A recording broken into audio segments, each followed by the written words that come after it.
اللہ نے مجھ سے جو نصرت کا وعدہ فرمایا تھا وہ تو اسے پورا کر دکھایا. سبحان اللہ.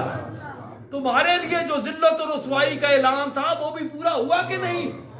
تمہارے فاروق پاس کھڑے درج کی، یا رسول اللہ 3 دن کے مردے ہیں، یعنی غالباً بدر کے 3 دن بعد ان کو دفن کیا گیا، 3 دن کے مردے ہیں، کیا سن رہے ہوں گے آپ کا کلام؟ فرمایا کہ عمر تجھ سے زیادہ سن رہے ہیں، واہ واہ. تجھ سے زیادہ. ولیکن لا یستطیعون ان یستجیبوا لنا، لیکن لے طاقت نہیں رکھتے کہ ہمیں جواب دے، سن تم سے زیادہ رہے. یہ تو حدیث پاک ہے نا. قرآن بتاتا ہے کہ جب صالح علیہ السلام کی قوم تباہ ہوئی آل سمود، تو صبح لاشوں کے سامنے کھڑے ہو کر، چند مومنین بچ گئے تھے، لاشوں کے سامنے کھڑے ہو کر حضرت صالح نے ارشاد فرمایا، تقریر فرمائی تھی، خطاب فرمایا تھا، یا قوم، ان لاشوں کو، یا قوم، اے میری قوم، انی بلغتکم رسالات ربی، میں نے تمہیں اپنے رب کا پیغام پہنچایا تھا، ورنہ سخت اور نصیحت بھی کی تھی، لیکن تم اتنے کٹھور تھے کہ تم نہ حق مانے نہ حق کو پہچانے. اب دیکھ لیا اپنی اس نافرمانی کا مزہ اور چکھ لیا ہے، رہو اب چکھتے رہو قیامت تک. اور پھر وہاں سے ہجرت کی، کیونکہ انبیاء کرام کی عادت مبارکہ ہوتی ہے کہ ان بستیوں میں، ان علاقوں میں جہاں اللہ کا عذاب نازل ہوتا ہے، وہاں سے آپ ہجرت فرما دیتے ہیں، وہاں سے آپ ہجرت فرما دیتے ہیں. تو اس وقت ابو جہل نے کہا تھا کہ اگر سارے عرب کے لوگ بھی آ جائیں تب بھی میں محمد کا کچھ نہیں بگاڑ صلی اللہ علیہ وسلم. واہ. ان حالات میں دوستو حضرت صدیق اکبر رضی اللہ تعالی عنہ ہر وقت سفر و حضر میں، وہ رات بھاری تھی، لیکن میں اس نتیجے پر پہنچا کہ نہیں، رات وہ بھاری تھی جس رات رسول اللہ صلی اللہ علیہ وسلم مکہ کو چھوڑنا تھا اور مدینہ جانا تھا. اللہ. کیونکہ تمام کے تمام ساتھی مدینہ پہنچ چکے تھے، صرف 2 مکے میں تھے، صرف 2، ایک علی اور ایک ابو بکر. یہ 2 رازدار تھے. تو بکر صدیق فرماتے ہیں کہ میں بھی بار بار، میں بھی کئی اجازت پوچھی رسول اللہ صلی اللہ علیہ وسلم سے ہجرت کی، تو آپ فرمایا رک جاؤ، تھوڑا دن کے بعد جانا. میں سمجھ گیا، مزاج شرح سے نبوت تھے نا، میں سمجھ گیا. پھر میں جان بول کر ہر دوسرے تیسرے سے پوچھا، یار میں بھی جاؤں؟ پھر میں بدل لیتا جب آپ فرماتے کہ نہیں صدقے یا رسول اللہ. پھر میں 2 دن گزرتے، پھر میں یا رسول اللہ میں جاؤں؟ آپ نے فرمایا کہ نہیں، مجھے پتا تھا کہ یہ مجھے ساتھ لے کر جائے گا. تو میں نے 2 اونٹنیاں خریدی تھی، تیز رفتار تکڑی 2 اونٹنیاں خرید کے جگ رکھی ہوئی تھی چبا کے. مجھے معلوم ہو گیا تھا جب ہجرت کی رات آئی تو رسول اللہ، اس کے 2 رازدار، میں بتا رہا صرف 2 رازدار تھے، ایک امام علی اور ایک خلیفۃ الرسول صلی اللہ علیہ وسلم. علی علیہ السلام صرف اکیلے واقف تھے، کیونکہ ان کا گھر ابھی بنا ہی نہیں تھا.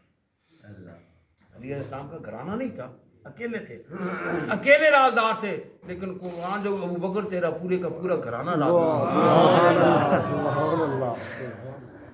باپ پوچھتا ہے پوتی سے کہ یار کے ساتھ چلا گیا ہے، اس کی عادت ہے وہ سارا کچھ لے گیا ہوگا. وہ کبھی سب کچھ سمیٹ کے ساتھ لے گئے تھے ہجرت میں، وہ لے گیا ہوگا. تو بیٹی کس کی تھی؟ وہ حضرت اسماء. وہ فرماتی ہے کہ گڈوی میں میں نے کنکر ڈالے، ان کو کھٹکھٹا کے میں نے کہا نہیں بابا، ہمارے لیے بہت کچھ ہو. باپ ابھی ایمان قبول نہیں کیا، ابھی ایمان قبول نہیں کیا. کہنے لگا اچھا چھوڑ گیا تو پھر اچھا ہے کہ اپنے بھائی کا، اپنے دوست کا ساتھ دے رہا ہے، وفا کر رہا ہے. یہ وہ بیٹی ہیں جو وہاں جا کر بکریوں کا دودھ دو کے پلایا کرتی تھی رسول اللہ صلی اللہ علیہ وسلم کو 3 دن. حضرت بکر صدیق کی بیوی بھی رازدار کے وہ روٹیاں پکاتی تھی، بیٹا عبد الرحمن رازدار کے وہ روٹیاں لے کر جاتا تھا. ابھی ایمان قبول نہیں کیا ان میں سے کسی نے، صرف صدیق اکبر مومن ہے. غلام وہ رازدار کے بکریاں چرانے کے لیے اسی وادی میں جاتا تھا. خود بھی رازدار، باپ بھی رازدار، بیوی بھی رازدار، بیٹی بھی رازدار، بیٹا بھی رازدار، غلام بھی رازدار، اور انعام کا اعلان جو محمد کے بارے میں بتلائے گا صلی اللہ علیہ وسلم، اس کو 100 سرخ اونٹ انعام میں دیا جائے گا۔ لوگ ایک ایک اونٹ پہ اپنا ایمان اور ضمیر بیچ دیتے ہیں، لیکن کسی کے پائے استقلال میں جنبش نہیں، کسی نے سوچا بھی نہیں کہ میں راز پاش کروں گا۔ حتیٰ کہ حضرت جب وہ کافر اوپر پہنچ گئے نا غار کے اوپر، تو حضرت ابوبکر صدیق عرض کرتے ہیں کہ یا رسول اللہ، ہم تو ان کے قدموں کے نیچے ہیں، وہ ذرا اپنے قدموں پر نگاہ ڈالیں گے تو ہم ان کو نظر آ جائیں گے۔ تو آپ نے فرمایا لا تحزن، ہائے ہائے ہائے ہائے، سبحان اللہ، واہ واہ، ان اللہ مانا معنا۔ ابو بکر ڈر نہیں، اللہ کی سنگت ہم دونوں، سبحان اللہ، ہم دونوں کو، واہ واہ، ان اللہ معی، سبحان اللہ، میں محمد کے ساتھ، ان اللہ معنا۔ ارے رسول اللہ صلی اللہ علیہ وسلم بتلا گئے، فرما گئے کہ اللہ میرے ساتھ بھی ہے اور ابو بکر کے ساتھ بھی ہے۔ واہ واہ واہ، اللہ، اللہ کی معیت مجھے بھی ہے اور ابو بکر کو بھی ہے، اور خود اللہ نے اعلان فرما دیا بعد میں کہ ثانی اثنین، یاد کرو وہ دن کہ ثانی اثنین اذ ہما فی الغار اذ یقول لصاحبہ، جب وہ اپنے صحابی سے کہہ رہا تھا لا تحزن ان اللہ معنا، واہ، میں تیرے ساتھ، دونوں کے ساتھ، واہ واہ، دونوں کے ساتھ ہے۔ وہ بھاری رات، اس رات کا رازدار کون تھا؟ ایک ابو بکر، اس کا پورا گھرانہ، اور ایک علی اکیلی ذات، کیونکہ ان کا گھر ابھی بنا ہی نہیں تھا۔ تو دوستو فرمایا کہ والذین آمنوا وہاجروا، ایک دن رسول اللہ صلی اللہ علیہ وسلم نے فرمایا افمن من آل الصلاۃ دویا من باب الصلاۃ، کیا قیامت کے دن صحابہ حاضر ہوں گے نا، مومن بھی کافر بھی، مجھے جو نمازی ہوگا وہ باب صلاۃ میں سے پکارا جائے گا، دعوت دی جائے گی کہ آؤ داخل ہوگا۔ ومن کانا من آل الجہاد دویا من باب الجہاد، جو اہل جہاد میں سے مجاہد ہوگا اسے باب جہاد سے بلایا جائے گا۔ ومن کانا من آل الصدقۃ، وہ آل صدقہ سے بلایا جائے گا، دویا من باب الصدقۃ۔ ومن کانا من آل الصیام دویا من باب الصیام، اس کو روزے دار کے دروازے سے پکارا جائے گا۔ تو صدیق اکبر رضی اللہ تعالیٰ عنہ نے عرض کی کہ ما علی من ضرورت ہے، اب اس کو کسی اور کی کیا پرواہ، یا رسول اللہ من یدعا من ھذا الابواب، جس کو اس دروازے سے پکارا جائے اس کو کسی اور چیز کی کیا ضرورت ہے۔ پھر عرض کی یا رسول اللہ ایکون احد، کیا کوئی ایک ایسا بھی ہے من یدعا من ھذا الابواب، جس کو ان تمام دروازوں سے بلایا جائے گا؟ قال نعم، ہاں، وارجو ان تکونوا منہم، وارجو تکونوا منہم، اور میں ہم محمد امید کرتا ہوں، یعنی رسول اللہ کی امید وہ بمانا یقین کی ہوتی ہے، نبی کی امید بمانا یقین کو، یہاں رجاء یرجون میں نا وہ نہیں ہوگا کہ مجھے امید ہے، یہاں یہ نا کہ مجھے یقین ہے، تکونوا منہم وہ کر تو انہیں میں سے ہوگا جس کو سب دروازوں واہ واہ، واہ واہ، سبحان اللہ، سے بلایا جائے گا۔ میرے اللہ کا رسول یہ اعلان فرماتا ہے کہ اے وہ لوگوں، قیامت تک آنے والے میرے غلاموں، یہ بات پلے سے باندھ لو کہ جس نے بھی مجھ پر تھوڑا سا احسان کیا میں نے اس کے احسان کا جواب دیا۔ عمر نے احسان کیا میں نے جواب دیا، عثمان نے احسان کیا میں نے جواب دیا، علی نے احسان کیا میں نے جواب دیا، ابو عبیدہ نے احسان کیا میں نے جواب دیا، رضوان اللہ علیہ اجمعین، الا ابا بکر، مگر ابو بکر میں اس کے ایسے احسان کا بدلہ دیتا 10 اور اوپر کیے ہوئے۔ سبحان اللہ، نعرہ تکبیر، نعرہ رسالت، نعرہ تحقیق، اس کے احسانوں کا بدلہ اس کا اللہ ہی اس کو دے گا، میرا اللہ اس کو دے گا۔ تو میں کہتا رہتا ہوں کہ قیامت کے دن جب سب اذا جمع الاولین والآخرین، اذا جمع اللہ الاولین، جب اللہ تعالیٰ تمام اگلے پچھلوں کو آدم سے لے کر آخری انسان تک سب کو ایک میدان میں جمع کریں گے، سب جمع ہوں گے، تو وہاں جتنے بھی رسول اللہ کے غلام ہیں وہ سب رسول اللہ صلی اللہ علیہ وسلم کے محسنین میں سے ہو گئے، جن پر رسول اللہ نے احسان فرمائے،